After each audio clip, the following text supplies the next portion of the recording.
Recorded Books and RB Digital present Limits of the Known by David Roberts. Narrated by David Chandler. For Sharon, then, now, and forever. Prologue. In June 2015, Matt Hale and I spent 9 days in Alaska. We were anxious about our mission. If our visit failed to generate the kind of enthusiasm we hoped for, we'd return to our homes in Virginia and Massachusetts, humbled and depressed. It was our plan to give slideshows in Anchorage and Talkeetna, celebrating the 50th anniversary of our first ascent of the west face of Mount Huntington. That climb had been, in many respects, the cardinal achievement of our careers as mountaineers. Now I was 72, Matt 71. We'd been reliving the exploit we had performed at 22 and 21. But what if nobody cared about some long-ago climb? What if only sparse gatherings showed up in the auditoriums we had rented? What if a trickle of polite applause for our antiquarian adventure was all we might wring from those jaded attendees? We had reason to hope otherwise.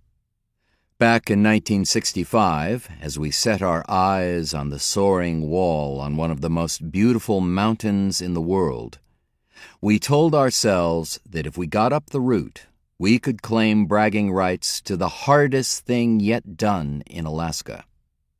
Huntington had been climbed only once by any route, just the year before, when 8 crack Frenchmen, led by the legendary Lionel Terray, Matt's and my hero for his expeditions from all over the world, from Annapurna to Fitzroy, had struggled for a month before taming the Northwest Ridge. Young though we were, the 4 of us felt that we had enough experience under our belts to prepare us for a challenge as daunting as the West Face. Don Jensen and I were the veterans of 2 previous Alaskan expeditions, one of which had made the first direct ascent of the Wickersham Wall, Mount McKinley's north face, at 14,000 feet from base to summit, the tallest precipice in the Western Hemisphere. And though Matt and Ed Byrne had never before been on an expedition, they had proved their mettle on trips to the Colorado Rockies in winter, the ice gullies of Mount Washington's Huntington Ravine, and crags such as Cannon and Cathedral in New Hampshire.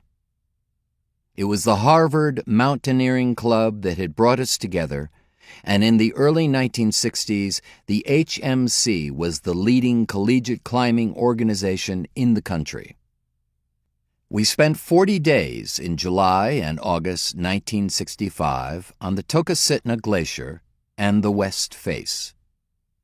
During the first 25 days, plagued by horrendous weather and nightmarish logistics, we got almost nowhere. Our morale plunged in the teeth of Huntington's stern demands, and we began to think that, after all, we weren't good enough for such a route. But slowly we inched our way upward, toward the near vertical headwall where the serious climbing began. And then, seizing a stretch of 5 days of perfect weather, we blitzed our way to the top, all 4 roped together. We stood on the summit at 3:30 a.m. on July 30th, the 32nd day of the expedition. During the next few years, our Huntington climb acquired a certain cachet. I wrote my first book, The Mountain of My Fear, about the expedition, and gradually that narrative gained the status of a minor adventure classic. Other climbers tipped their caps to our feat. As late as 2009, one of them, Doug Robinson, wrote, "I'll say it was the state-of-the-art alpine climb in the world to that date." By 2015, Matt and I had been for more than 4 decades the only survivors. To keep listening to this audiobook, I've left you a link in the description so you can do it at no cost thanks to Audible's 30-day free trial.